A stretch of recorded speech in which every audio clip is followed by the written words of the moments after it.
Tem uma crise anunciada no governo Trump. Porque agora nós estamos olhando os primeiros dias, né? É a lua de mel, né? Nós só estamos vendo os barulhos da lua de mel, os barulhos bonitos da lua de mel, né? Vamos ver quando a lua de mel acabar, o que é que vai ficar, porque aí ele vai ter que tomar decisões estruturais.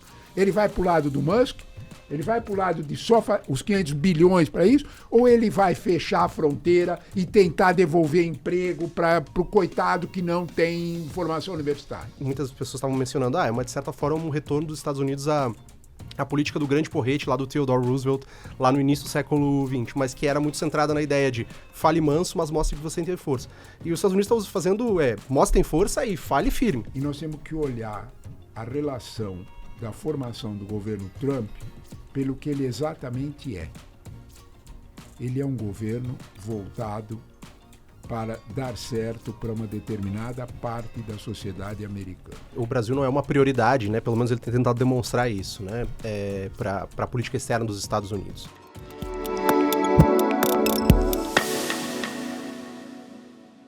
Olá, muito bem-vindos a mais um podcast 2 Pontos aqui do Estadão, toda semana com um episódio novo.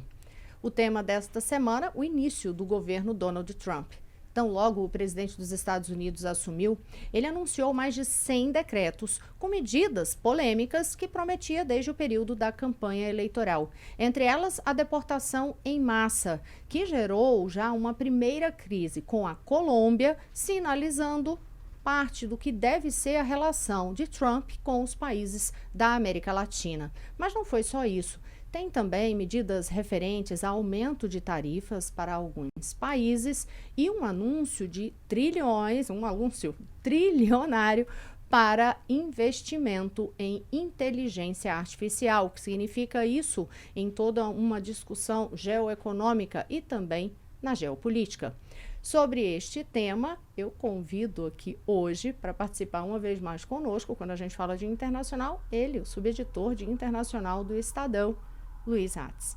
Muito obrigada, bem-vindos. Obrigado. E para discutir o assunto conosco, os nossos convidados de hoje são os professores de Relações Internacionais, Pedro Brits, que é professor de Relações Internacionais da FGV. Professor, muito bem-vindo. Muito obrigado pelo convite. E o professor de Relações Internacionais da SPM, Leonardo Trevisan. Muito bem-vindo, professor. Eu que agradeço o convite de vocês.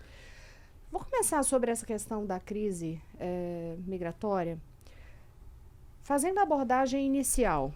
Trump fala em deportar, quando se fala em números, já vou até chamar a matéria, deixar aí o link da reportagem da Jéssica, que fala sobre os números, né, de quantos imigrantes ilegais estariam nos Estados Unidos. Se fala em 11 milhões, o número poderia chegar a 14 milhões. Se for esse número mesmo, você vai imaginar algo em torno de mais de 9 mil pessoas tendo que ser deportadas por dia nos Estados Unidos. Quer dizer, isso seria viável, isso seria possível. E qual é o impacto disso que a gente pode analisar, tanto na questão da diplomacia entre os países, mas também na economia dos Estados Unidos? Bom, eu acho que esse é um tema que ele já vinha sendo abordado ao longo da campanha, né? É uma pauta importante também para a mobilização da base de apoio ao Donald Trump. A gente sabe que tem vários efeitos, né? Claro, além da questão humanitária que envolve esses indocumentados, né? E a gente viu essa questão agora recente no Brasil mesmo, mas também o próprio processo do impacto econômico que isso gera, né? A gente sabe que essas pessoas ocupam uma série de postos em diversos setores econômicos dos Estados Unidos, especialmente setor de serviços, e é claro que se você tirasse abruptamente toda essa população, que a gente sabe que é inviável do ponto de vista logístico nesse momento, ou num curto espaço de tempo, isso com certeza geraria um impacto. Como é que você supriria essas vagas, né? E especialmente agora que tem esses decretos que permitem, por exemplo, né, a abordagem em empresas, em igrejas, em outras unidades. Isso, claro, gera uma sensação de insegurança, né? O que a gente já vem observando, a gente já viu algumas reportagens de pessoas nos Estados Unidos que estão entrevistando comerciantes, pessoas que detêm pequenos serviços, que já dizem, olha, eu estou preocupado se eu preciso demitir, contratar outras pessoas, porque os imigrantes, nesse sentido, estão temerosos, então não tem ido ao trabalho, isso já tem gerado algum impacto, mas é claro que é tudo muito inicial, a gente vai ter que ver como é que isso vai evoluir e se esse crescente de deportações vai acontecer de fato. O senhor acredita que vai acontecer de fato, professor? Olha, sobre Trump, né, a gente tem que medir sempre que ele trabalha na imprevisibilidade. Esse é o show dele, né? O show dele é sempre a imprevisibilidade. Só que vamos aos fatos, né? Durante o primeiro mandato dele, Trump fez uma promessa, e todas as vezes que eu concordo inteiramente, Pedro, o X da questão é que imigração bate inteiro nas suas bases, né? Todos os seus apoiadores falam disso, acreditam nisso, repetem isso, né? O que é que isso vai ser feito de fato, né? Durante o primeiro mandato do Trump, ele fez uma promessa, ele era recebido em tudo quanto era comício, encontro, etc., com um grande grito, erga o muro, erga o muro, erga o muro. Eles gritavam como loucos isso, né? Quanto muro foi feito? Né? Nem 20%. Né? E eles continuaram gritando, porque tudo que eles queriam era a promessa. Sabe o que eu temo, Pedro? É que se repita isso com a imigração. Basta a gritaria. Né? Aí você faz os efeitos demonstrações, como o de ontem em Chicago, né? Em que você visita aquela cena tétrica de visitar uma escola, de uma creche, atrás de pais. Né? Algo, né, que traz memórias ruins, né? Não precisamos nem especificar. Né? Então, quando você olha para essa situação, né, você vê que é só o show. Né? Porque realidade, quando a gente olha para a realidade disso, vamos imaginar entre 11 e 14 milhões, em relação ao mercado, ao potencial do mercado de trabalho americano, isso arranha os 8%. Né? Vamos lidar com o número real. Né? Quando você lida com o número real, os Estados Unidos têm pleno emprego, ele está com 3,7% de desemprego só. Em outras palavras, se você mexer na oferta de mão de obra, você vai mexer no preço do salário. Eu acho que dá para todo mundo entender, né? Então, o que vai acontecer é que se você, de fato, mandar os imigrantes embora, como diz o Pedro, alguém vai ter que ocupar o lugar. Aí você vai ter que tirar alguém que trabalha num trabalho mais especializado para um trabalho menos especializado. Você só vai conseguir que a pessoa faça isso se você aumentar o salário, concorda comigo? Se você aumentar o salário, vai ter inflação. Então, portanto, eu acho que nós, de alguma forma, nós temos que olhar isso na mesma gritaria do ergo muro. Não é? Seria impossível. Tem custos inflacionários e tem custos operacionais. Né? Um custo operacional médio, medido por diferentes institutos que lidam com imigração, é alguma coisa em torno entre 350 para você expulsar e deportar de fato 11 milhões de pessoas, imaginando que alguém vai aceitá-los, né? Que é outro problema, né? Onde você vai pôr, né? A não ser que você faça isso, o custo disso seria entre 350 e 400 bilhões de dólares. Se alguém nota a diferença, né, é só observar que os aviões que trouxeram esses dessa semana já são militares, não são aviões civis como usava o Biden, porque o dinheiro está mais curto. Simples assim. Né? Então, quando se olha para essa situação, talvez a gente esteja lidando muito mais com o que é o discurso do que é o que é a realidade. Eu queria perguntar para vocês, a gente sabe que, enfim, o Trump tem essa coisa de ser meio garganta, né, do show. Sim. E tal, mas esse discurso ele tem um efeito nas pessoas. Né? Então, assim, eu queria perguntar para vocês qual vai ser o impacto que isso vai ter na mentalidade dos caras que estão lá ilegais. Porque o cara vê, estão batendo na porta de creche, estão batendo na porta de igreja. Será que não é melhor eu voltar para o meu país por conta própria? Esse fenômeno pode ser observado nos próximos meses e anos aí? Eu acho que tem um efeito sobre a sociedade de forma geral. É claro que sobre essas populações de forma mais direta, né, de se viver no temor e talvez até desincentivar algumas populações que eventualmente estivessem pretendendo ir aos Estados Unidos. E a gente já observa que mesmo em comunidades que têm mais recursos, né, a gente pode pensar nos brasileiros de classe média que às vezes migram para a Flórida especialmente, já tem um temor de, será que eu vou ter estabilidade aqui de fato? Porque estão aguardando ainda a documentação, por exemplo.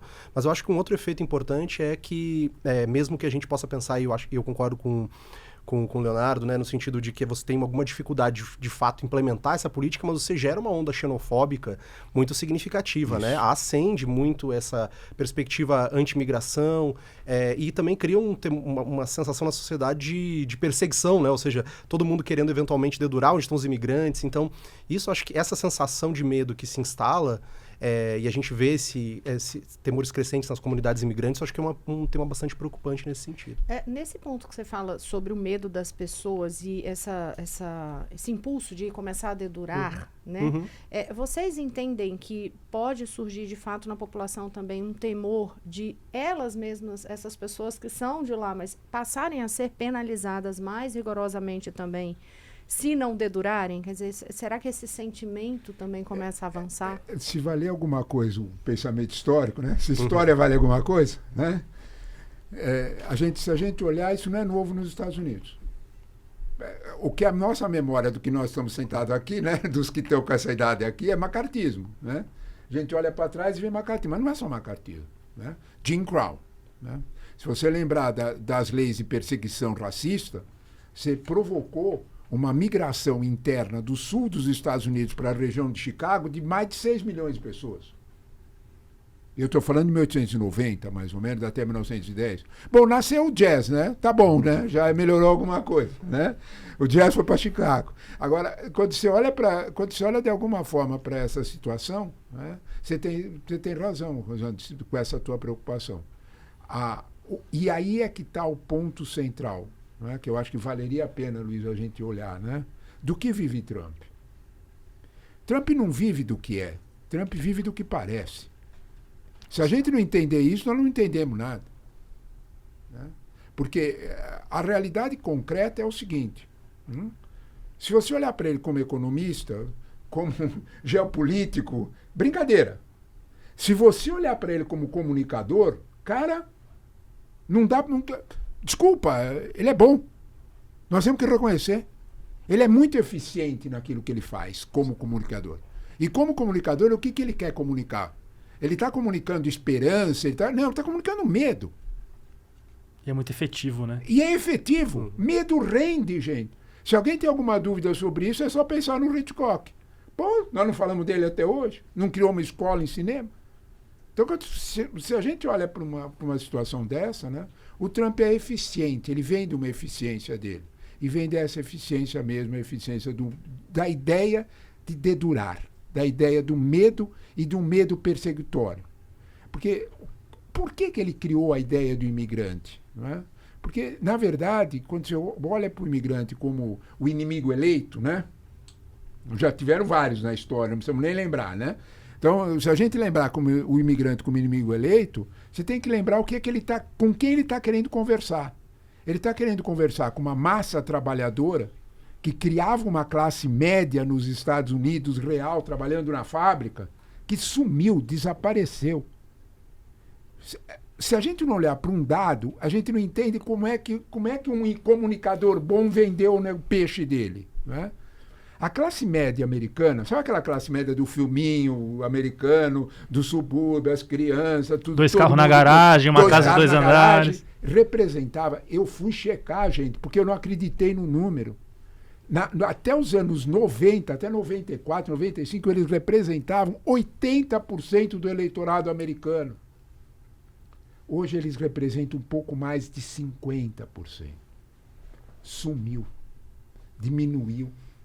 Aquele sujeito clássico que fazia um projeto para a educação do filho e tinha recurso para isso e uma casa boa, a fábrica sumiu. Olha a GM, olha a Ford. Quando você olha para esse quadro, com quem ele conversa? Com esse desiludido. E para desiludido, você tem que arranjar. Se você não for lidar com a realidade, você tem que arrumar um culpado. Concorda comigo?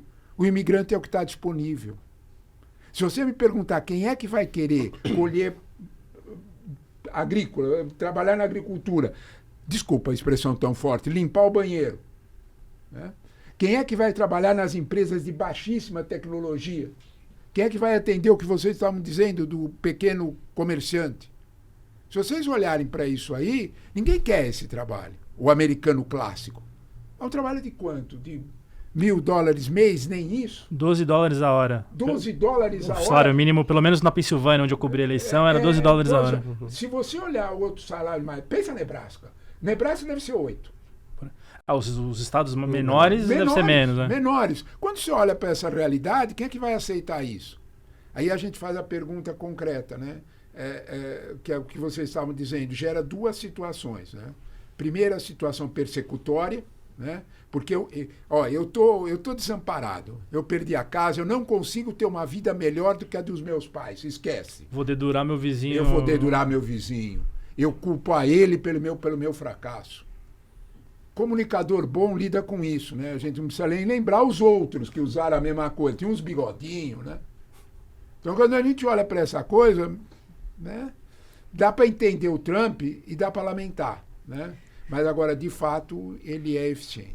Eu queria... Desculpa, pode falar. É só porque foi um ponto que vocês abordaram, que é essa questão de os países também aceitarem receber, né, essas pessoas. E aí um dos grandes problemas na semana foi com a Colômbia. Né, já de imediato foi com a Colômbia, com toda uma ameaça, inclusive, de não dar mais os vistos, né, nem mesmo para os integrantes do governo da Colômbia, toda uma questão de tarifas. E aí teve que ter toda uma negociação. Eu queria uma análise de vocês sobre esse episódio da Colômbia, que é só o primeiro, na verdade, porque já dá para imaginar que esse mesmo espírito, digamos assim, de perseguição, e aí em relação a países, de fato, e na relação diplomática, vai se repetir com outras nações. E de medo, né? Porque claramente ele trabalhou com medo da Colômbia de perder o mercado de café nos Estados Unidos. Sim, não, com certeza. Eu acredito que esse vai ser um tema que vai ser mobilizado e vai ser bastante relevante nas relações da América Latina nos próximos anos. Eu acho que a gente tem que diferenciar um pouco em termos de parceiros, né? Se a gente está falando, por exemplo, dos países da América Central, do Caribe, a capacidade dos Estados Unidos de pressionar esses países, eventualmente aceitarem de volta esses migrantes, é muito maior. Né, a própria ideia de como o Marco Rubio, né, que é o secretário de Estado, defende a ideia de América Latina, muito baseada no excepcionalismo americano, de que os Estados Unidos têm esse direito de coordenar a região, favorece uma pressão maior sobre esses países. Claro que, por exemplo, em relação ao México, a Colômbia, o próprio Brasil, você vai ter uma resistência maior, como a gente viu no caso do Petro. Né? Ou seja, uma ideia de, ok, não vamos tentar estabelecer algum nível de acordo, e em alguma medida se conseguiu depois se remediar isso diplomaticamente, pelo menos num primeiro momento. Mas eu acho que é uma questão que vai ser bastante relevante, e eu não vejo hoje no momento ainda uma coordenação por parte dos países da América Latina de como vamos lidar com isso. Até porque você tem governos mais à direita na região que tem uma ideologicamente mais proximidade com o Trump. Então é possível que, e a gente já vem vendo, né, esses governos defendendo essas medidas do Trump, dizendo que tá do direito, tá mostrando a que veio. E você tem outros governos que têm uma maior resistência, como o caso da Cláudia Sheinbaum no México, e o próprio Brasil já vem mediando um pouco essas questões também. Então, eu vejo que essa vai ser uma das questões centrais. As outras são as questões comerciais, me parece, mas vão ser relevantes para a gente entender como vai ser esse novo relacionamento dos Estados Unidos com a América Latina. Olha, eu concordo com o Pedro, é exatamente esse ponto. Né?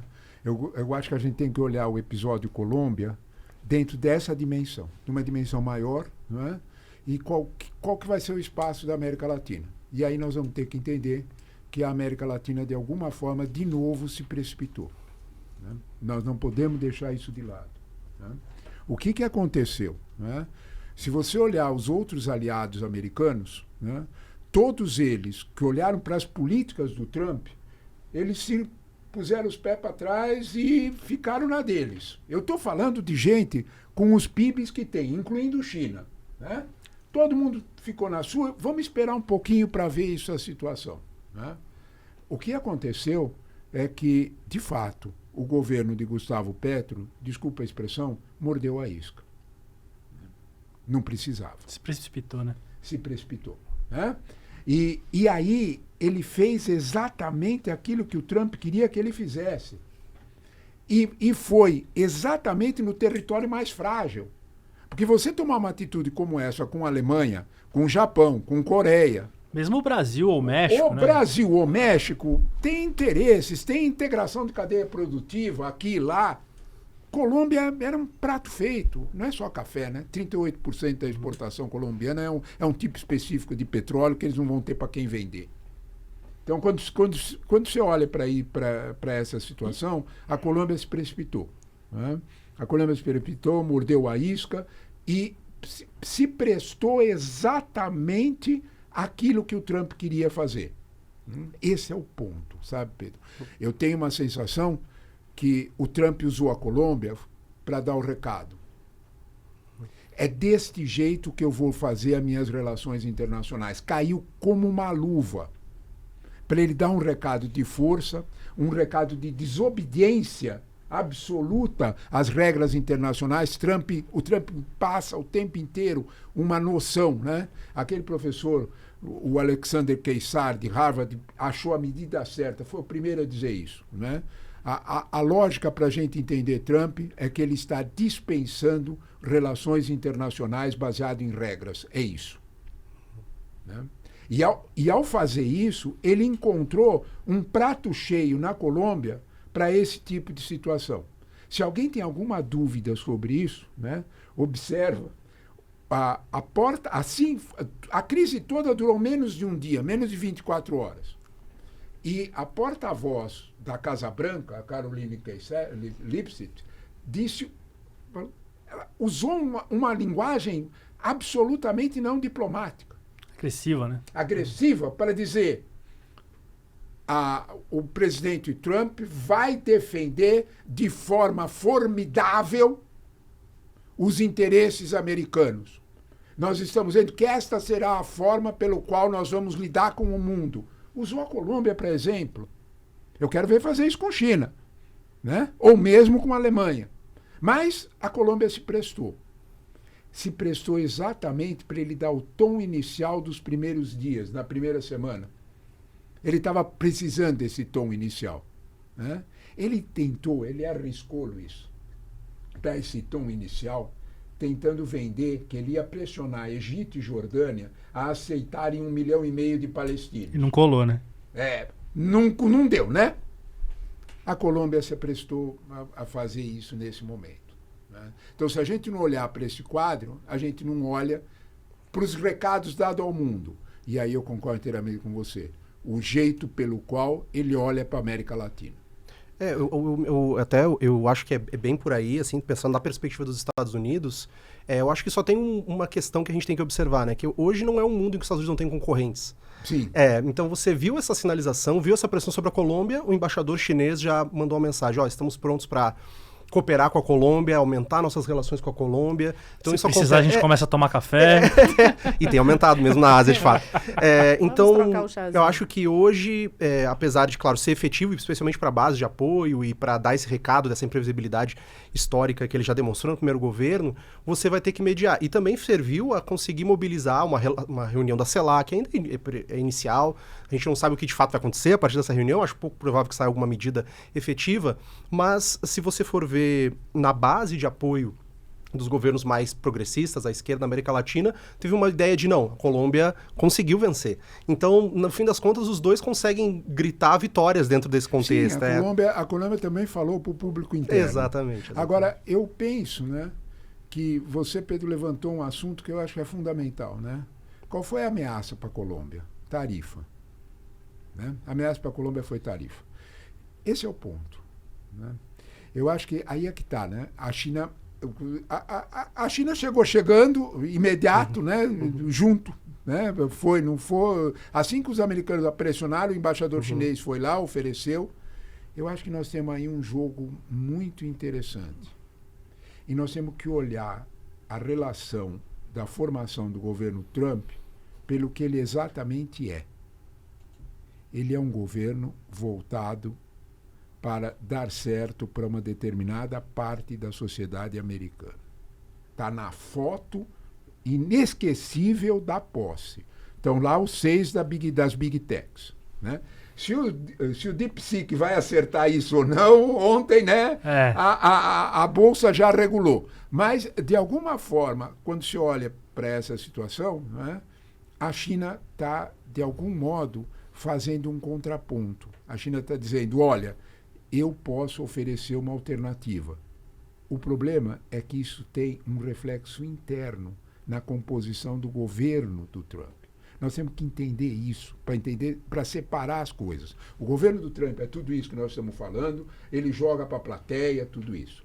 Menos na ponto essencial. Assim que começavam a sair os nomes dos integrantes, assim que saiu o nome do Scott Bessent para a Secretaria do Tesouro, o corpo diplomático e os investidores de Washington respiraram aliviados. E fizeram uma frase, vocês deram no Estadão, fizeram uma frase que é inesquecível. O carro do circo não parou na porta da economia. Perfeito. O circo parou na saúde, parou no trabalho, parou na porta da economia. Quando a gente olha para isso, a gente observa o freio na ideia das tarifas. Ficou para abril, concorda comigo? Uhum. O Scott Bessent pisou no freio. Hoje vocês têm uma matéria muito interessante dos 2,5%. Ah, nós vamos sinalizar isso aqui, mas é 2,5%, não é 25%, não. Eu mudei a vírgula. Né? E, de alguma forma, quando ele faz isso, ele está mostrando que tem uma parte do governo americano que tem projeto.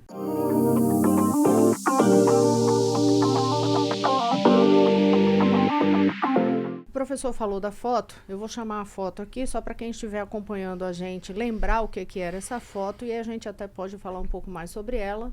Então, o que a gente vê na foto, como o professor destacou, e é uma foto muito emblemática da posse de Trump, os bilionários da tecnologia, né, os CEOs, os presidentes das Apple, Mark a Zuckerberg, Meta, exatamente, Meta, Musk, Google, Bezos. o Bezos, o do A Google que Amazon, mudou o nome agora, não me lembro o nome do exatamente. cara, mas enfim. Pois é, todos ao lado e com anúncios também, que daqui a pouquinho a gente vai falar, que é sobre a questão de IA, que é importantíssimo para a gente abordar, mas vamos ainda Só para chegar fechar o nesse assunto aqui. América Latina, eu queria perguntar para vocês da posição do Brasil nessa celeuma aí do fim de semana. Porque, como você colocou bem, a Colômbia mordeu a isca. Mas a diplomacia brasileira não mordeu tanto, né? Assim, a gente teve o voo lá com denúncias de abuso, mas a resposta foi temperada, né? Tá no caminho correto? Ou vocês veem essa tentativa do Trump de jogar uma isca pro Brasil também? Porque desde a posse ele já mandou duas, né? Mandou, eles não precisam da gente, e acho que ontem mandou uma assim, outra em relação a BRICS e tal. Então, qual que é o jogo que vocês estão vendo do Trump com o Brasil? Eu acho que o Brasil não é uma prioridade, né? Pelo menos ele tem tentado demonstrar isso, né? Para a política externa dos Estados Unidos. Mas, de toda forma, eu acho que o Brasil tem tentado navegar de forma bem suave dentro desses novos, não caindo nas iscas ou não se atirando em qualquer provocação de primeira.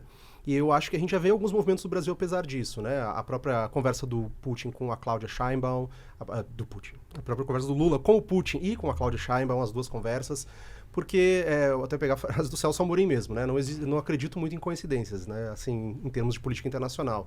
Então, acho que são sinalizações de que o Brasil vai continuar apostando em diversificar os seus parceiros, mas, ao mesmo tempo, não vai cair na política declaratória, nessa discussão que eu acho que é fundamental para o Brasil para que isso não se torne um tema de política interna, essencialmente, no ano pré-eleitoral, né?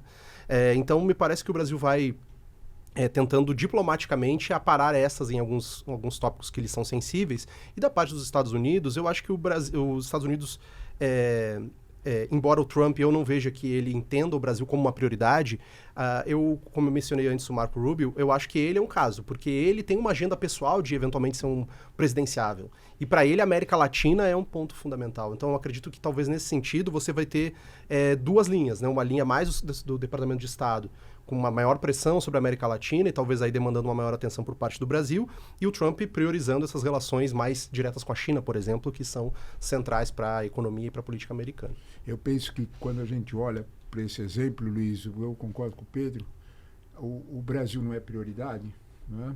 Mas a gente precisa entender que o Brasil está bem assentado, né? Preferiu muito mais voltar para aquilo que é o leito comum do rio, né? Que é o seguinte: nós nunca ficamos de um lado só, né? Nunca. Nós sempre tivemos uma política que é dos interesses nacionais, nós não temos guerra com ninguém e não temos posições fechadas, nós não somos de um bloco e nem de outro, né? Eu acho que a diplomacia, que é mais profissional, né? Vamos dar nome aos bois, Mauro Vieira e os seus, né? Ele de alguma forma procura dizer o seguinte: olha, nós não somos nem chineses, nós não vamos assinar a Rota da Seda. Nós fazemos negócio com a China, mas não vamos assinar a Rota da Seda. Mas também nós não somos anti-americanos não, viu? Nós queremos tecnologia com eles. Eles são os nossos parceiros fundamentais para comprar produto com tecnologia de ferro e aço. A China compra a China compra commodity. E para os dois nós damos o mesmo alerta. não aperta muito, porque eu vou lá no vizinho. O próprio acordo com a União Europeia é uma sinalização O nesse acordo sentido. com a União Europeia é exatamente esse sentido. Né? Então eu penso que a diplomacia brasileira não é incomum, sabe, Luiz? Quando a gente olha para os quadros técnicos do Itamaraty, a gente tem que reconhecer que ao lado do Banco Central é o que a burocracia brasileira tem de mais atualizado. E para quem está vendo a gente pegar um contexto, isso não é recente, né? Não. Isso na ditadura, o Geisel fez o acordo nuclear com a Alemanha. Sim. Na Segunda Guerra Mundial, o Getúlio tinha simpatias com o nazismo, acabou fechando um acordo com o Roosevelt por causa da siderúrgica. Então, Sim. assim, é uma tendência histórica do Brasil. Ela não é ligada a governos, Não é né? ligada a governo. Não é. O Brasil sempre, de alguma forma, nunca fechou com ninguém. Eu acho que nós temos ali um fantasma naqueles arcos do Itamaraty, né? Quando a coisa fica meio de lado, o fantasma de um tal barão aparece, né? E põe todo mundo no lugar. Eles têm medo do fantasma e voltam para o lugar certo.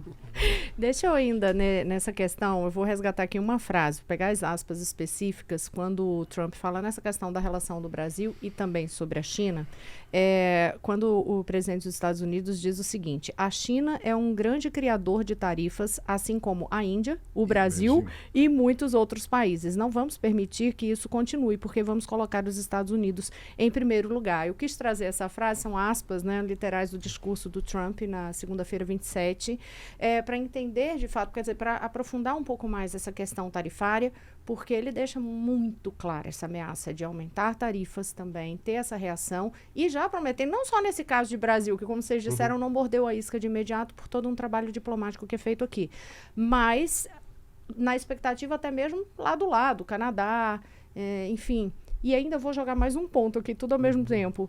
No caso da China, ao mesmo tempo que Trump vem com essas declarações, ele dá toda uma sinalização de fazer uma visita à China. Eu queria entender como é que vocês veem essa sinalização, o que é que isso pode representar. Quer dizer, vamos entender onde tem interesses comuns para que haja algum ganha-ganha, isso seria possível? Olha, eu joguei três pedidos de aula ao mesmo tempo aqui. Acho que a gente pode dividir essa questão, né? Eu acho que essa sinalização das tarifas comerciais em termos globais, mesmo voltada para aliados, como é o caso do Canadá, do México e dentre outros, eu acho que faz parte dessa construção de uma nova perspectiva que o Leonardo trouxe lá no início, da ideia de uns Estados Unidos que vai abrir mão desse multilateralismo, de uns Estados Unidos que se pretende mais nacionalista, por assim dizer, né? Mais isolado no sistema internacional. O que lhe permite mais flexibilidade para tomar decisões conforme caso a caso. Ou seja, à medida que você se desprende de acordos multilaterais, de grandes regimes, você pode ter mais condições de implementar políticas conforme a necessidade de cada caso. Eu acho que essa é uma particularidade importante para a gente entender. A gente já viu o Trump assumindo isso no seu primeiro mandato, né?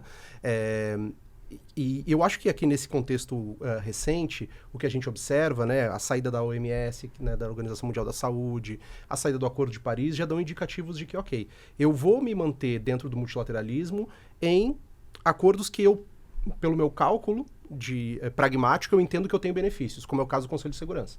Ali eu vou continuar, porque ali para mim serve. Mas em outras instituições eu vou deixar de estar ali. Então, isso dá essa maior previsibilidade. E eu acho que isso se aplica à China.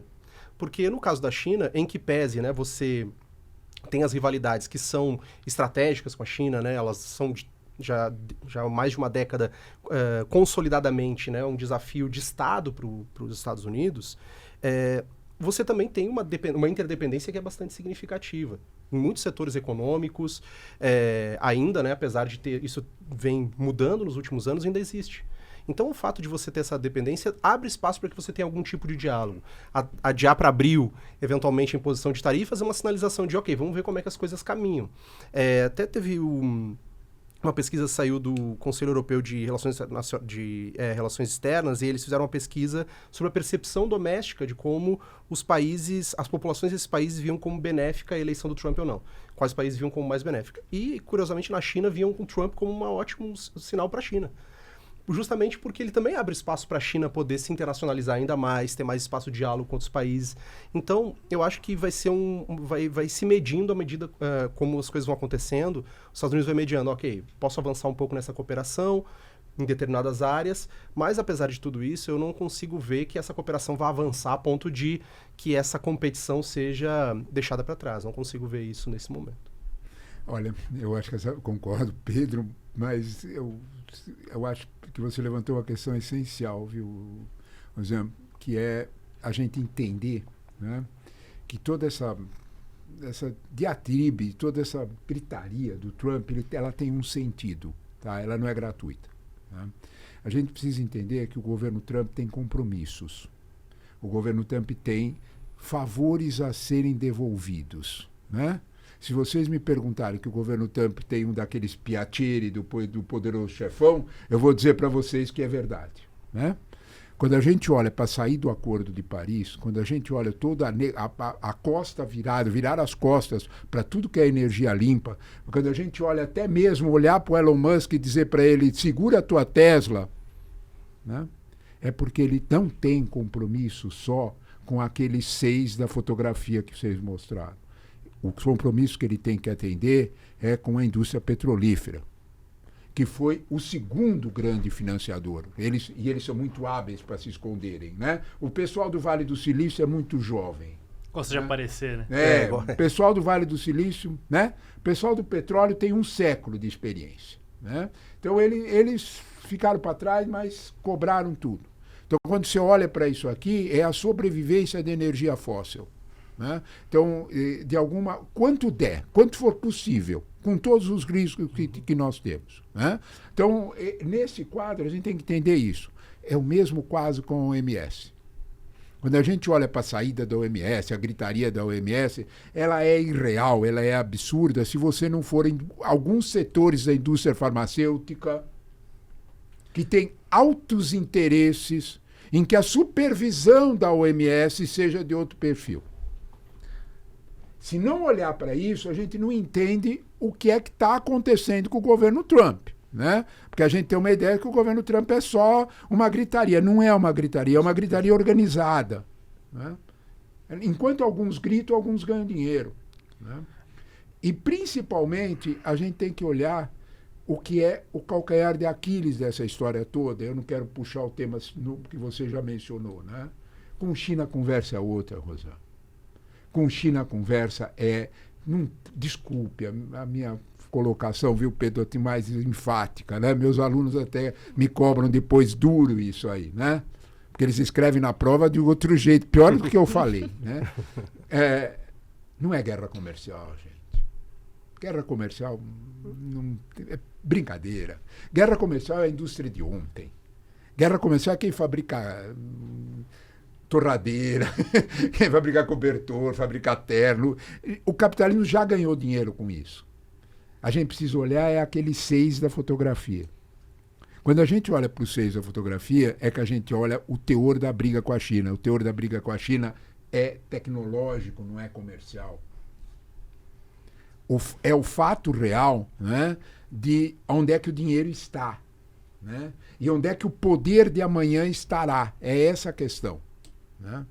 E é claro que nós estamos olhando para esses 6 que nós mostramos na fotografia, e a gente precisa entender que ao deixar o aparelho de Estado americano na mão deles, isso vai significar mais concentração de renda. Desculpe a lembrança. Quando a gente olha para a Apple, vocês repararam que a Apple ficou mais no cantinho, ficou mais espertinha, né? Saiu menos na fotografia. A Apple já vale 4 trilhões de dólares em bolsa. 4 trilhões.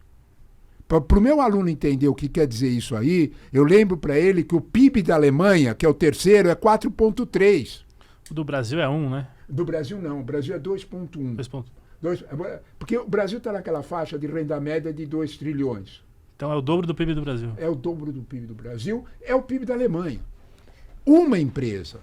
Então, quando você olha para esse quadro, você vai acelerar uma concentração de renda e uma guerra tecnológica que vai ser bem preocupante. E falando em trilhões, não à toa, peguei aqui o número, o Trump anunciou $500 bilhão para inteligência artificial, com OpenAI, Oracle e SoftBank, sendo 500 bilhões já nos próximos anos, né, para aquele projeto Stargate, é isso? Não? E aí a China vem com o DeepSeek, que é...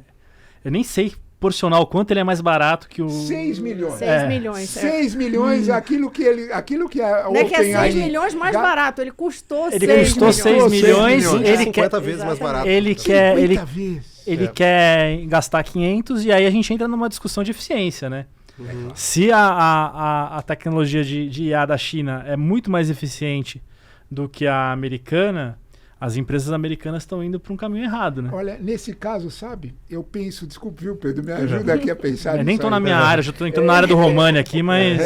Mas olha, nesse caso, vale a gente lembrar da nossa terrinha aqui, né? Vocês lembram da gritaria da Huawei? Lembram, né? Lembram do silêncio dos chineses? Lembram, né? Os Estados Unidos, pressão, o Biden pressionando, nós mandamos até gente para Washington, e o governo se dividiu, os amigos da Huawei, os inimigos da Huawei, lembra disso? Aí os chineses vieram aqui e fizeram uma lembrança pequena. Vocês estão, essa briga toda é para o 5G da Huawei, né? Vocês já repararam que toda a estrutura que vocês têm aí de 2G, 3G, 4G, que sem ela vocês não tocam o 5G, é tudo chinês, é tudo da Huawei. Vocês já repararam? Porque é muito mais barato, porque é muito mais eficiente. E não é de agora, é na década que você falou, Luiz. Não é hoje que a China é mais eficiente em tecnologia. Não é hoje. Então, quando a gente olha para isso, a gente entende que o jogo com a China é de um outro padrão, e de um padrão que é concreto, né? Outro dia um jornalista brasileiro lembrou do número de engenheiros formados, né? Eu fui olhar, viu, Luiz? Não só engenheiros, físicos... Matemáticos, exatamente. Mas engenheiro é escandaloso. A China põe no mercado, todo ano, 440 mil engenheiros. 440 mil. Os americanos põem 180. E dos 180, 130 trabalham Wall Street, né? Exato. Exatamente. Assim, tô chutando, mas... Não, desculpa, você olha aqui os nossos engenheiros da Poli. Nossos engenheiros da Poli só têm para trabalho no setor bancário. Sim, não é verdade? Acontece. Talvez daí venha até mesmo uma verborragia, porque o Trump, quando ele anuncia esses trilhões para IA, ele fala ali em construção de, vou usar o termo usado por ele, era data centers colossais. Exatamente. Me chamou a atenção, Sim. quer dizer, então se não tem essa eficiência toda, então vamos falar que é tudo colossal nos Estados Unidos e ver se ganha pelo grito de novo. E essa percepção de que a competição tecnológica ela é um eixo central dessa competição com a China de forma geral, já vinha no governo Biden, né? Você já tinha medidas para tentar incentivar, exatamente, para incentivar o setor tecnológico, o setor infraestrutural, né? Porque todo o lançamento da Belt and Road Initiative por parte da China, né? Já vinha demonstrando uma China que tinha presença em vários outros setores que antigamente eram predominados pelos Estados Unidos. E então já tinha uma percepção de, ok, tem um declínio aqui. Eu preciso competir, eu preciso correr atrás desse prejuízo que eu estou tendo. Então isso foi ficando mais claro já no governo Obama, mas foi crescentemente aparecendo. Então eu acho que o Trump, nesse sentido, tem uma continuidade aqui. Só, claro, que daí com as nuances, com um pouco mais de gritaria, mas a percepção é de competição estrutural. Eu chamaria atenção nesse aspecto, acho que, Rosana, você tocou no ponto central, né? Que é a gente entender, porque tem que misturar tecnologia IA com tarifa. A gente tem que botar uma coisa junto com a outra para entender do que nós estamos falando no grosso, né, Pedro? O Scott Bessent não é nenhum jejuno, né? Ele não nasceu ontem, né? Ele sabe muito bem do que está fazendo, é muito preparado, né? Um economista muito bem formado. Ele sabe, ele já deixou isso claro, né? O Alan Beatty, no Financial Times, fez um artigo fantástico, tem uns 4 ou 5 dias, né? O artigo mostra o seguinte: o risco de você aumentar a tarifa nos Estados Unidos é você provocar uma recessão global. É isso que o Scott Bessent falou, o seu Trump. Segura a onda. Porque se você aumentar a tarifa nos Estados Unidos, o que vai acontecer, vamos imaginar, se aumenta a tarifa e proíbe o chinês de entrar, que foi o que eu... Desculpa, eu não faço sacanagem de roubar a ideia dos outros, a ideia está do Alan Beatty, né? A lógica é a seguinte: você acelera e fecha a porta dos Estados Unidos, a China não vai parar de produzir. E ela vai querer forçar a venda em tudo quanto é outros lugares. E vai derrubar o preço. Ao derrubar o preço, ela mata as indústrias dos outros lugares. Ela cria um caos geral. Isso reflete no preço nos Estados Unidos, fazer uma recessão global. O raciocínio é fácil de entender, né? Sim. Então, quando se olha para isso, de alguma forma a gente precisa entender, né, que tem freios. Ele não pode colocar tarifas dessa forma que ele imaginou. Né? Tem freios. E ao colocar freios, ao imaginar freios nas tarifas, coloca uma limitação muito grande em todo o processo. Né? Sem a gente esquecer aquilo que você estava lembrando de início, Luiz, que a China tem uma enorme penetração no mundo inteiro. Dos 193 países listados na ONU, 146, eu fui olhar os números. Olha o número, de 190 a 140. Tem corrente de comércio maior com a China do que com qualquer outro país. A soma de importação e exportação de 140 países em 190 que tem no mundo é maior. É o sonho de qualquer imperialista inglês no começo do 19, os chineses realizaram. Eles têm uma força de pressão enorme no mundo, com uma mentalidade completa, é a mentalidade da Huawei, com uma mentalidade completamente diferente da lógica americana. Se a gente não entender, olha, para resumir isso aí, eu nunca vejo um exemplo melhor daquele ministro da Economia da Nigéria. A frase dele é muito boa. A frase dele é a seguinte: a gente pensa um projeto de desenvolvimento, pensa uma ideia, tal, chama os americanos. Sabe o que a gente ganha? Um sermão. Aí a gente chama os chineses. Eu lembro dessa frase. A gente chama os chineses, apresenta o projeto, no mínimo a gente ganha um aeroporto. É isso. A gente deu uma matéria, não sei se foi ano passado, se foi 2023, que era justamente sobre isso. Naquele momento, era a guerra da Ucrânia e tal, o governo Biden tinha se dado tinha percebido que não adianta você chegar na América Latina, na África, na Ásia, e falar assim, não, a gente vai ajudar vocês, mas olha, eu só posso dar 50 milhões para o Fundo Amazônia, porque o Congresso, que não sei o que lá, e eu não posso dar os 50 milhões se vocês não se comprometerem a fazer o que eu quero. A democracia, E aí chega os chineses e falam assim, olha, tá aqui a torre do 5G, tá aqui o porto de Xangai, no Peru. Exatamente. Entendeu? E aí eles se tocaram que eles precisavam oferecer mais. Só que eles nunca oferecem, porque justamente a lógica americana de observar as relações com outro país é diferente da lógica chinesa. Sim. E aí eu queria o comentário de vocês. Por favor, Pedro. Não, eu acho que essa percepção das diferentes abordagens de diplomacia, eu acho que ela é bem central para a gente entender também essa competição, né? Eu acho que tem vários elementos. O primeiro é que a China, ao longo da sua história, a gente pode pegar a própria Guerra Fria, ela foi construindo uma relação com os países do hoje chamado Sul Global, por exemplo, de horizontalidade. E eu acho que isso gera uma diferença absurda com relação aos Estados Unidos, que já parte dessa perspectiva do excepcionalismo, né? Da liderança americana. Então, é claro que isso já facilitou esses canais de diplomacia. E aí, claro, a partir do momento que a China conseguiu consolidar o seu crescimento, aí você também teve uma diplomacia econômica, uma diplomacia financeira, que abriu outras portas, que você não tinha essas perspectivas diferentes. Então, eu volto até no que eu comentei lá no início, né? Hoje é um mundo diferente para os Estados Unidos também lidar. Não basta ele... muitas pessoas estavam mencionando, de certa forma, um retorno dos Estados Unidos a política do grande porrete lá do Theodore Roosevelt, lá no início do século XX, mas que era muito centrada na ideia de fale manso, mas mostre que você tem força. E os Estados Unidos estão fazendo, mostrem força e fale firme. Mas hoje não vai funcionar tão plenamente isso, você vai ter alguns contrapesos aí globais, que é no sentido justamente desses outros parceiros, como a China. Essa questão eu queria te perguntar, porque eu acho que você tocou no ponto central, né? Da horizontalidade e isso mesmo. Você acredita, Pedro, que nós estamos voltando para uma política de hard power? Eu acho que... Esquece o soft power, o Joseph Nye vai parar de vender livro. Vai ficar triste com essa. Coitadinho, né? Esquece, porque de alguma forma nós vamos para o hard power, você acha? Eu acho que a gente está num contexto global de muito acirramento, assim, de política de grandes potências. Me parece um cenário, guardadas as proporções, mas muito mais parecido com antes da Primeira Guerra, do que... 1890, exatamente, do que outros contextos que a gente viveu no pós-Guerra Fria, né? E eu acho que isso tende a se acirrar.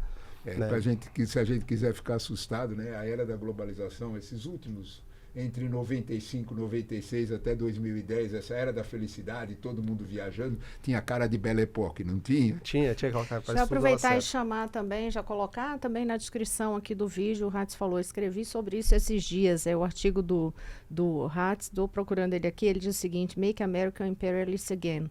Trump quer levar os Estados Unidos de volta ao fim do século XIX. Então, quem ficou curioso, tá aí o artigo também colocado aqui na nossa descrição. Você faz bem de orientar, meus alunos te agradecem. Né? Que fica muito mais Mas fácil. eu queria perguntar para vocês, ainda falando um pouquinho de China, a gente tem essa liderança chinesa na quarta revolução industrial, né? Sim. Aparentemente. Mas eles também têm uma liderança comercial, ainda que o comércio não dê tanto dinheiro quanto desce ultimamente.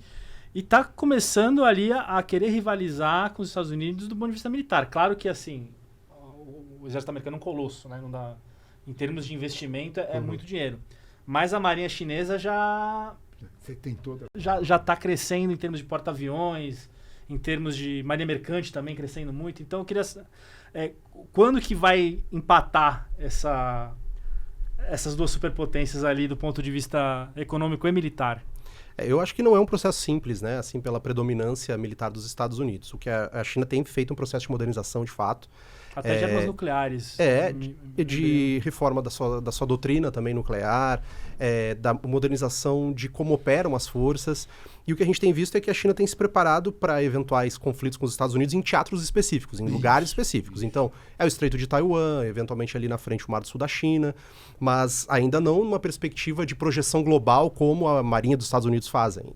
Mas isso já vem aos poucos mudando. A gente vê a base militar da China no Djibouti, coisa que você não tinha, uma China fazendo isso há bastante tempo, nunca tinha existido. Então já são algumas inovações que a gente observa. Então, eu acho que é bem interessante a gente perceber como essas mudanças também tecnológicas que acontecem na China conversam com essas mudanças também no campo militar. E se a gente pensar nessa lógica de melhor eficiência, né, de custos menores, se a gente pensa nos porta-aviões chineses, eles têm outro tipo de eficiência, outro tipo de operação que podem ser úteis nesse processo de competição, mas ainda há uma discrepância mais significativa. E aí, Leonardo, precisa ter base em todo lugar do mundo se o seu exército é mais eficiente do que o do rival? Olha, esse ponto é central, né? Porque vocês estavam falando e a memória foi embora, né? Eu me lembrei de um artigo da Foreign Affairs, do segundo... outubro... isso mesmo, é novembro e dezembro de 2019, do então Almirante Howard, que era ele tinha acabado de sair do comando do Pacífico Sul. Esse artigo fez história. E esse artigo, porque ele era o comandante, o almirante comandante.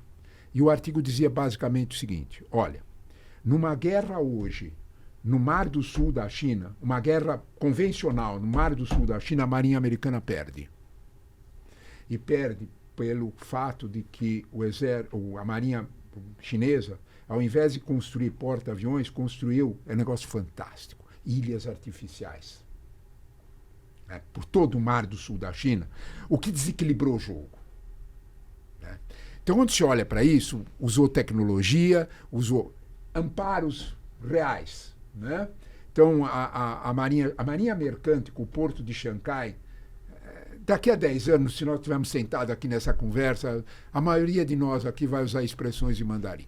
Desculpe, tá? Nós vamos usar. Né? Porque é só prestar... Olha, essa energia que está aí, ó, é distribuída por empresa chinesa. Em silêncio, viu? Eles não se metem que nem fazer barulho. Né? É uma realidade completamente diferente. Né? É um ocupar de espaço. Né? E é um ocupar de espaço que é tecnológico, que é de marinha mercante, está aí o Porto de Xangai, mas ele é essencialmente militar. Né? Ele é militar porque os chineses... de alguma forma, eles entendem a lógica, né? Você precisa projetar poder. A Marinha Chinesa não faz exercícios, né? Mas a Marinha Chinesa tem força suficiente para ser, vamos dizer, desta forma, um vetor importante para discutir o Oriente Médio. Concorda comigo? Sim. Porque quando a gente fala de Oriente Médio, a gente fala disso e daquilo, a gente esquece que em agosto de 23... antes de toda a crise, Irã e Arábia Saudita sentado em Pequim com o Xi Jinping de pé com aquele olhar feio para os dois e os dois dando a mão. Eu não acreditava, eu nunca imaginei que eu ia ver isso. Eu já me meti a tentar entender xiita e sunita. Nunca eles vão sentar na mesma mesa. Que nunca o quê? Pequim senta na mesa sim, porque os dois têm interesse. A China tem poder tanto em um quanto em outro. Então, quando a gente olha para esse jogo, não há dúvida nenhuma que a gente tem que lembrar do velho Erich Hobsbawm, né? A produção de aço alemão está encostando na produção de aço inglesa, né? Foi em 1913. O tempo já está voando aqui, a gente ainda tem tanta abordagem, mas quando o senhor faz essa observação, eu retomo aquela pergunta, de certa forma, anterior, que eu fiz um pouquinho antes, para explorar um pouco mais, que é sobre essas sinalizações de Trump e a China. Eu joguei essa questão aqui, se realmente vocês veem esse movimento sendo feito. Porque a gente discutiu toda uma questão de interesse de ordem econômica e geopolítica aqui. Mas vocês veem, de fato, esse movimento como um passo a ser dado? Pedro. Eu acho que pode acontecer algum avanço nesse sentido, mas eu percebo ele muito mais como pontual, assim, do que propriamente de longo prazo, porque eu não consigo ver, posso estar sendo pessimista, mas é que essa competição que mencionávamos nessas diferentes esferas, tecnológica, militar, etc., elas deixem de acontecer, elas deixem de existir, né? Então você pode momentaneamente conseguir aparar algumas arestas. Eu acho que o interesse da China é que isso de fato aconteça, porque para a China o tempo é um fator importante. Quanto mais tempo ela se mantiver sem conflitos diretos com os Estados Unidos, melhor para si. Isso. Porque a China está pensando numa competição de longo prazo e os Estados Unidos está muito preocupado com o que está acontecendo imediatamente. Então eu acredito que é possível que haja uma cooperação, mas não vejo uma reversão completa. Até porque o Partido Comunista Chinês pensa em décadas e o Partido Republicano pensa em meses, né? Exatamente. É midterm daqui a 2 anos. Pois é. Sabe o que eu acho que a tua pergunta é fundamental para a gente amarrar isso tudo que nós estamos dizendo? Porque o que nós estamos fazendo, né, é tentando entender e avaliar o governo Trump, né? Essa ida à China, né? Eu vou à China, ir ou não ir, mas está claro que vai, né, fazer uma sensação, ela revela uma coisa, né, que eu acho que a gente precisa entender, né? Quem fica fazendo grandes demonstrações de força é porque é frágil. A Rússia que o diga, eventualmente. Né? A Rússia que o diga. Tem uma expressão horrível, mas que não tem como não falar numa comparação dessa. Cão que ladra não morde. Vou trazer bem para uma expressão bem popular. A sensação que eu tenho é que Xi Jinping não aceitou o convite. E ele era o único, né? Porque todos os outros eram os amigos da minha turma. Xi Jinping disse, eu não vou. E ele está sinalizando que vai. É diferente a viagem de Nixon de 72 com o Kissinger do lado, dizendo, eles têm 72, o PIB chinês era do tamanho do PIB brasileiro, gente. Olha, não é esse o jogo hoje. O perfil de uma visita não é como Nixon, não era com aquele porte de Nixon. Tem um outro perfil. Né? E isso sinaliza alguma coisa para a gente avaliar. Né? Dá tempo ainda de eu jogar aqui para o Hartz um assunto que a gente... Eu estou com o tempo acabando, vai dando uma pena aqui. Mas acho que ainda dá para entrar em Rússia e Ucrânia e essa própria questão das sinalizações do Trump também, que já chegou dizendo aí que tem que acabar a guerra, que senão vai punir, que vai aumentar a tarifa. Eu acho que... Eu não sei a opinião de vocês, mas existe uma convecção ali, uma conversão nos interesses, tanto do Putin quanto do Trump, que são os interesses da ultradireita do norte global, vamos dizer assim. Do norte global, exatamente. Que é a opinião de vocês. Eu acho que a questão da Rússia na Ucrânia, eu acho que também tem uma dificuldade para que ela seja resolvida, né? Porque você também tem uma resistência por parte da Europa de que você aceite qualquer tipo de acordo, por exemplo, né? Para que isso seja resolvido rápido.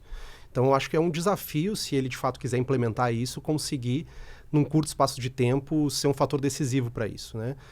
Vejo que a Ucrânia também, né, tenta resistir, tenta construir uma diplomacia ainda voltada a continuar ganhando abastecimento financeiro e militar para manter o esforço de guerra, vem avançando os ataques sobre o território russo, então também vejo com dificuldades que ele de fato consiga implementar. Eu acho que é mais fácil ele implementar políticas com temas mais simples, como o Canal do Panamá, que é um país mais frágil, vai ter que ter uma necessidade maior, né, de talvez aceitar os termos dos Estados Unidos, mas essa imposição sobre um acordo de paz ali talvez seja difícil de implementar. E é curioso porque justamente o que ele quer da Europa, que é aumentar o investimento militar dentro da OTAN, é justamente o que a guerra da Ucrânia proporciona para eles, né?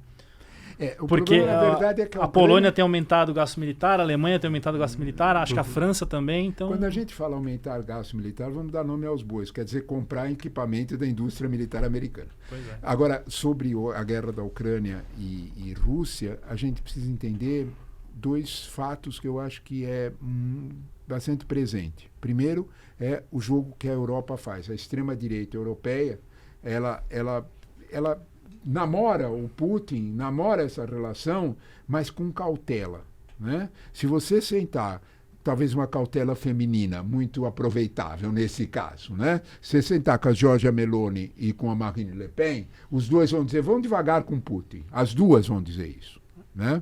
Nós aceitamos, mas calma, né? Só que nós temos uma contrapartida que é real e efetiva, né? Os Estados Unidos, Luiz, eu vi os números recentes, eu fiquei assustado.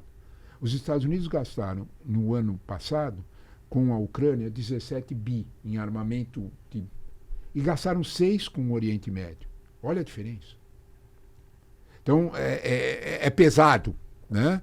E é a fundo perdido, porque a Ucrânia não tem como devolver. Quando a gente olha para o PIB da Ucrânia, falando daqueles PIB, o PIB da Ucrânia, antes da guerra, era 155 bilhões de dólares só.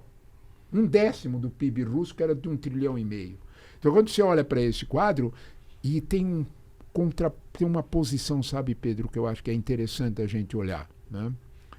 O Putin observa a necessidade do Trump de ter um cessar-fogo na Ucrânia para chamar de seu. Concorda comigo? Com certeza. Querido, o Putin é um negociante. Se você está precisando, eu vou subir meu preço. Eu quero uma troca de poder em Kiev. Eu quero o Zelensky fora. Eu quero que ele pague o preço. Aí a Europa inteira grita. É uma equação difícil de ser resolvida, mas o tempo dirá, porque os russos estão avançando em Donetsk. E vocês acham que ele tem um interesse além da Ucrânia? O Putin? Eu vou te responder... Desculpe, Pedro, não, mas eu vou te responder meio imediato, assim, né? Na lógica de um sujeito que eu respeito muito, um tal de Obama. A Rússia é potência regional. A Rússia é um junior partner de Pequim hoje. E eles sabem disso. A Pequim hoje tem controle, é só fechar a torneira do petróleo, que ele pode aumentar na Arábia, pode aumentar em outros lugares, os russos não vão ter. A Índia também vai. A Índia compra petróleo russo com duas coisas, com duas realidades. Primeiro, por um preço mais barato. Segundo, ela paga em rúpia. O Banco Central russo está entupido de rúpia. Faz o que depois com aquilo? Né? Então, quando você olha para essa realidade, a Rússia tem o botão, é verdade, né? Isso ainda dá um jogo de força, mas no jogo geoeconômico ela é contida. E é a mesma situação com Putin, é a mesma situação da chancelaria sunita e xiita. Quem vai falar mais alto é o Xi Jinping. Eu não vejo assim como um objetivo imediato da Rússia continuar o seu expansionismo. Não, também não vejo. No caso da Ucrânia, a gente já vinha sinalizações há uma década de que tinha incômodo da Rússia com as posições que a Ucrânia vinha tomando para a Europa. Já tinha uma definição de que aquilo ali era um espaço geoestratégico prioritário. Mas não acho que seja um objetivo, por exemplo, chegar na Polônia ou outras regiões. Aquelas tensões no Báltico com os cabos, por exemplo, no Ártico. Não vejo como um propulsor imediato, a não ser num outro cenário. Você tem tanta razão, Pedro. Você me fez... O segundo lampejo de memória que veio aqui, o Die Welt, né? Que é uma revista de centro-direita, publicou os documentos da assinatura do James Baker III, o Gorbachev e o Helmut Kohl, dizendo que cediam a Alemanha Oriental, virava a Alemanha Central, mas Belarus, Geórgia e Ucrânia nem pensar. Se alguém tem alguma dúvida de por que os russos pensam isso, consulta um tal de Napoleão e um tal de Hitler. Por onde é que eles chegaram em Moscou? É só olhar o mapa, né? É só olhar o mapa. Como é que eles chegaram em Moscou? Então a Ucrânia, de fato, sem conversa. É isso, gente. Acabou já o tempo. Olha que eu ainda queria avançar aqui na questão da Groenlândia, por exemplo. Nem falamos. Falando Será de que a gente- Groenlândia, né? a gente Terras precisa, raras. né? Quando a gente falar de Groenlândia, tem que falar do Panamá, falamos um Panamá. pouco Pois também. é, vamos estender só um pouquinho. O editor deixa. Eu tô aqui O voo sai mais fazendo- tarde? Vamos forçar. Eu vou sair Vou mais sair mais tarde. Hoje tarde. eu vou sair mais tarde. Vamos entrar aqui. Eu acho que pra gente concluir também, né? Já nessa linha de conclusão, acho que vai na abordagem de vocês dois sobre esses pontos. Porque. Pedro, sobre Groenlândia, aquela Não, eu acho que tem um ponto central para a gente pensar nessa questão, especialmente com a Groenlândia, com o próprio Canadá, né? Aquela ideia de, quem sabe, o Canadá se tornar mais um estado dos Estados Unidos. Eu acho que já tem uma questão também da disputa com a China aí, que é a disputa pelo Ártico. É isso. E isso já está nos documentos chineses, né, que a China vê o Ártico como uma região importante. Você tem a questão climática, né, com o degelo, né, abrindo espaço ali. A própria decreto dele de abrindo espaço para maior exploração energética do Alasca. Então, de certa medida, a mim parece uma política integrada de aproximação com o Ártico. É claro que fere as suscetibilidades de um país independente como a Dinamarca, né, e gera atritos com a Europa. Mas eu acho que é muito mais uma sinalização nesse sentido, de olha, os Estados Unidos está buscando pontos estratégicos, a mesma coisa com o Canal do Panamá, né? Embora ali me pareça ser, no caso do Panamá, um pouco até mais simbólico do que efetivo, porque o Canal do Panamá tem diminuído o fluxo, mas não é até por questões climáticas, porque o nível marítimo tem diminuído, então você tem um trabalho diferente das eclusas. Então não é necessariamente que o Panamá tem taxado mais os Estados Unidos, enfim. Então tem um simbolismo mais dessa política para a América Latina. Mas no caso da Groenlândia, do Canadá, eu acho que me parece essa ideia de, ok, os Estados Unidos agora... E aí volta o artigo do Luiz, né? É muito mais uma perspectiva imperial, né? Aquela coisa de, ok, estou me concentrando com também possessões territoriais, com expansionismo em alguma medida, mesmo que declaratório nesse sentido. E é engraçado porque na campanha ele parecia que ia ser um isolacionista, mas esse isolacionismo ele vai do Atlântico para lá, né? Do Atlântico para cá, ele é bem expansionista. O problema, na verdade, é que a gente tem que olhar para isso, de novo, com a perspectiva do que é o governo Trump, business. Groenlândia não quer dizer Groenlândia. Groenlândia quer dizer dinheiro. É exatamente o que você disse. Eu tenho a mesma visão que você. O degelo abriu possibilidade, já que está mudando mudança climática, o degelo abriu possibilidade de negociações infinitas. E aí vem o ponto sensível, né? Quando a gente olha dos minérios das terras raras, a China tem uma oferta de 38% dos minérios de terras raras. Porém, ela tem um controle efetivo de distribuição dessa mercadoria de 70%. Para entender isso aqui, é só entender o que aconteceu no Afeganistão, né? A China fez uma estrada de Cabul até Islamabad, para exatamente ecoar minérios de terras raras. Minério de terras raras é IA, né? Sem juntar uma coisa na outra, senão não entende. Então, de alguma forma, para a gente localizar isso aí, e a Groenlândia é um fator importante nessa ideia de terras raras. Mas eu concordo inteiramente contigo. O jogo está no Ártico e o jogo está essencialmente no último espaço que ainda não era disputado. Onde você não tem um tratado internacional Não consolidado. tem consolidado e tudo mais. E uma coisa só, a última coisa curiosa, né? Que foi a frase do primeiro-ministro dinamarquês, né? Porque os Estados Unidos têm uma base militar na Groenlândia, Pitfuk, né? Desde a Segunda Guerra. Tem desde a guerra, não havia necessidade disso. A frase do primeiro-ministro dinamarquês é antológica, né? Eu não estou entendendo isso tudo, porque nós fazemos tudo o que eles querem. Mas aí a gente fala em Groenlândia, o senhor destacou uma questão que vem do quê? Do degelo. Sim. Inicialmente vem da questão do degelo, aí de novo, não tem como não abordar meio ambiente. Eu disse que ia finalizar ali na Groenlândia, não, mas vamos finalizar com o meio ambiente, porque aí vem o governo Trump, e Trump já sai de Acordo de Paris e vem com toda uma leitura sobre discussão de meio ambiente. Nessa leitura de business que o senhor faz, de que entenda o governo Trump sempre como business, qual é a relação que o senhor faz imediata, vocês fazem, sobre essa decisão ambiental do Trump no conceito de business que ele adota no país. Por favor, Pedro. Okay. Então tá bom, vou eu então. Não, eu acho que vou pegar um gancho da fala do Leonardo anterior, que é a relação também com as empresas petrolíferas, né? Eu acho que você tem o Trump representa aquela fatia da sociedade que tem outras prioridades do ponto de vista geoeconômico, né? Ou seja, não são setores necessariamente ligados com as indústrias de transformação tecnológica para energias limpas, por exemplo. Então, de fato, é um pouco de pagar essa conta para esses setores, né, da sociedade americana que financiaram a campanha e que são apoiadores importantes. E eu acho que também vem, a partir daí, uma perspectiva mais política, essa percepção dos Estados Unidos, que é muito defendida pela ala Trump, que é de que os Estados Unidos não têm o dever de arcar com os custos, enquanto a China tem que arcar com custos menores. Então, na competição, na prática, esse é um problema da discussão ambiental de forma geral, né? Quem é que vai dar o primeiro passo, sendo que o outro pode, ao não adotar esse passo, se beneficiar e ter um setor competitivo econômico mais barato, com maior produtividade, né? Um custo menor, por exemplo, com carvão, com petróleo. Então, vem uma discussão nesse sentido. Então, tem essas duas esferas. Eu acho que essa econômica, desses setores que se beneficiam diretamente desses espaços, há um custo menor se a gente pensar na indústria de forma geral. E, por outro lado, essa visão política de que os Estados Unidos não têm que arcar com esses custos, né? Ou seja, uma interpretação diferente de qual é o papel, ou qual deveria ser o papel da liderança dos Estados Unidos. Mas eles veem como custo e não como investimento, né? E a Exatamente. China, em 25 anos, saiu de 90% de carvão na matriz para 60%. Eu acho que essa tua pergunta, eu concordo, mas, Pedro, é isso aí mesmo.